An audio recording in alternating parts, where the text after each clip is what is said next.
Shabbat Shalom. This week's Parashat Vayakhel, as Rabbi mentioned earlier, is the fourth Parsha in a row that's been focused on the building of the Mishkan. Now last week we had a little diversion, whole thing with the golden calf, but from the opening of Parashat Truma, where God tells Moses to accept gifts from anyone whose heart so moves them, and provides the instructions for how the Mishkan and the various vessels were to be constructed, until now, when the donations actually come in and the construction actually begins.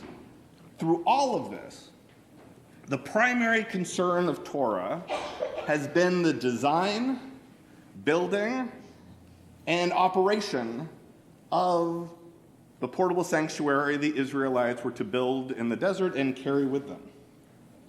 And these minute details and the repetition of these details as we go from this is how you shall build it to this is how they built it may make your eyes glaze over.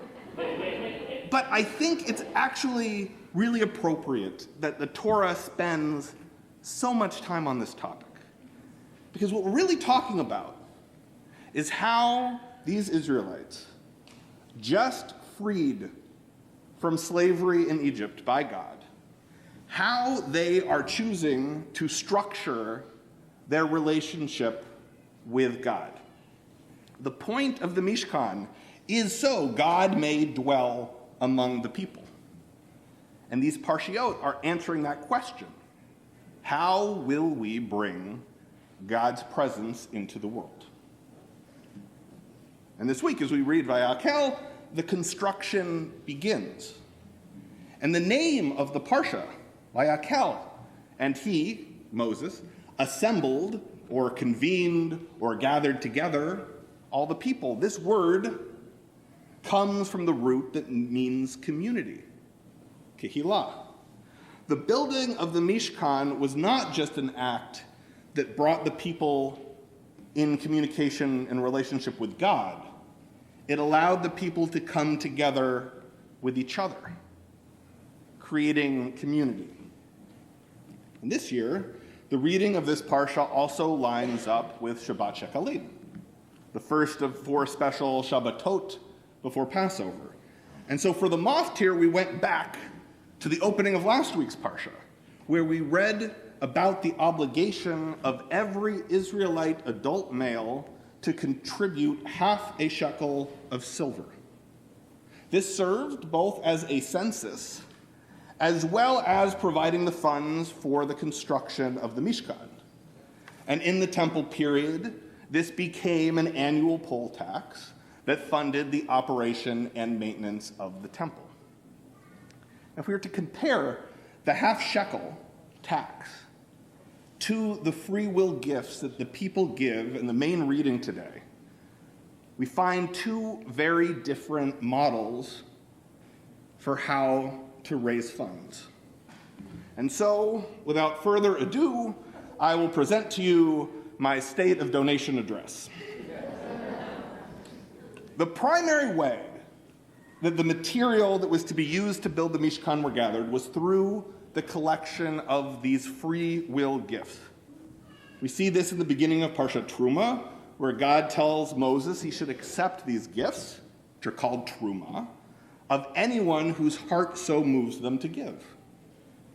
And there were many different categories for these gifts. They could be gold, silver, copper, blue, purple, crimson yarns, fine linens, on and on. And that list is repeated again today as an opening summary when the people actually give those gifts. Gold, silver, copper, blue, purple, crimson yarns, etc.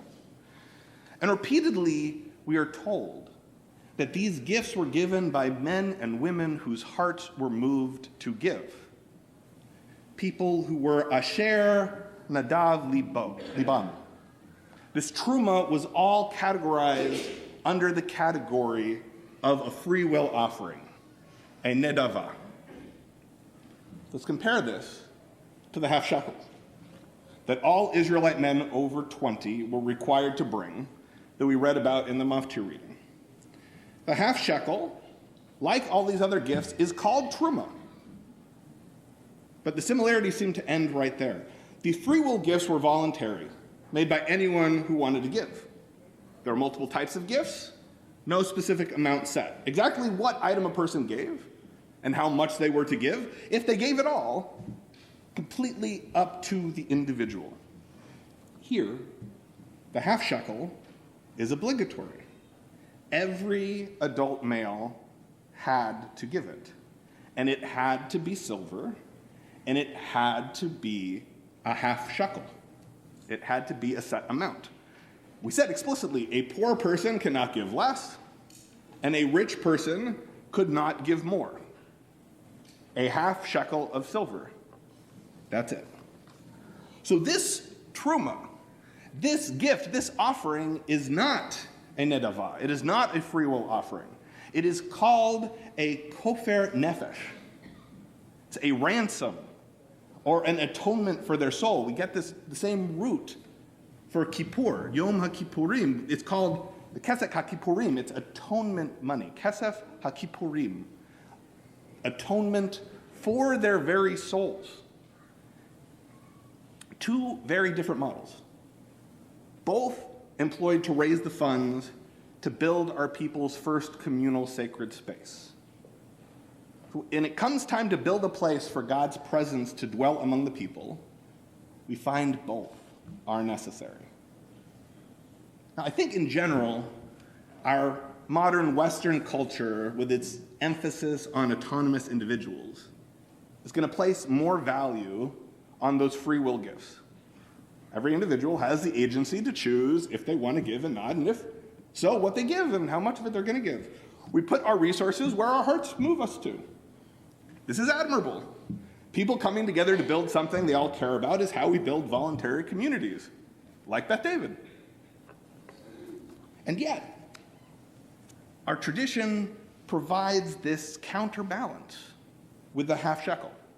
Rabbi Hanina says in Kiddushin 31a, a person who is obligated to perform a mitzvah and does it is greater, is more praiseworthy than one who is not obligated to do that mitzvah and does it anyway. This would suggest the giving of the half shekel was a greater act than any of the other donations used to make the Mishkan. This teaching, I think, could grate on our modern ears. It doesn't quite feel right, but I believe there's a lesson here. It's a countercultural message about obligation. Because there are some dangers in the free will offerings that need to be balanced by the obligatory ones. In my past life, I was a professional fundraiser, and I was once working on a campaign, actually for a Jewish organization, and I was on the phone with a fairly large donor. And when I got to the ask, he declined, and then added, "I've done more for Israel and the Jewish people than you'll ever do." And I was a little taken aback and thanked him for all of his past generosity, but I also said that he didn't know me, and how could he possibly make such a definitive statement without knowing me? And he actually apologized. We were able to end the conversation on a fairly positive note, even if he didn't make a donation that day. But this is one of the dangers. When a person gives voluntarily, there's a possibility for the ego to get in. Look at how much I've given. Look how great I am. So much better for those people who haven't given as much. So these voluntary gifts can be a puff on our egos. But it can go the other way as well. People can get so caught up in giving to a cause that they negate themselves to a dangerous degree. The 18th century Moroccan commentary, the Or HaChaim, says, when the people who gave to the building of the Mishkan are described as Kol Ish Asher Nisha'u Libo, the ones whose heart so moves them, he describes them like this. This is referring to a person who loses their sense of proportion because of their enthusiasm for the project for which they donate. As a result, they contribute more than they can afford. We actually see a hint of this in our reading today when the people kept giving and giving until Moses had to tell the people to stop. Can you imagine any modern capital campaign ending with an appeal to stop donating? And we saw last week also with the giving of the golden calf. It's a free will offering. People just wanted to give and give and give. And what did that lead to? It led to idolatry. When we raise up our egos or we completely negate ourselves in these gifts, we can have danger. We can have problems. So voluntary gifts, when channeled the right way, are great. They're necessary. But we saw there could be some problems. A person may use their gifts to build up their egos, seeing themselves as better than others, or we could get so wrapped up in the giving that we actually even negate ourselves for this supposed greater good, giving more than we should, causing harm that way. The half shekel provides the balance to these problems. It's an obligation. It's something you simply have to do. But it has a set amount. You have to do it. Here's the amount. Just do it. And we call this gift an atonement for one's soul. Their very being, their nefesh, a person's nefesh. It reminds us that we are not fully free. From the moment we come into this world, each of us has obligations to each other. We owe something. Again, maybe not the most popular message in Western society. We have obligations from the beginning. This money is an atonement for our souls. Debts have to be paid. And there's equality in this basic obligation. Everyone gives the same amount. So no one can say, I'm better than you. When the half shekel was collected in the temple period, it was used to cover the daily offerings. So no person could say to another, I've contributed more to the temple sacrifices than you. Everyone contributed to the daily operations. And it's fixed. It's a fixed amount, reminding us, a reminder that the people had when they kept giving and giving and giving. There's a moment where we can say, I have done enough for now. It's also, I think, a countercultural message. I have done enough at this moment. I can be satisfied at this moment. We can all be satisfied at this moment. We don't need to keep doing more. So we have obligation, we have equality, and we have this sense of enoughness. These are the things the half shekel reminds us of. And with this as our foundation, we create the space for the free will offerings to go. This is literal. This literally happens.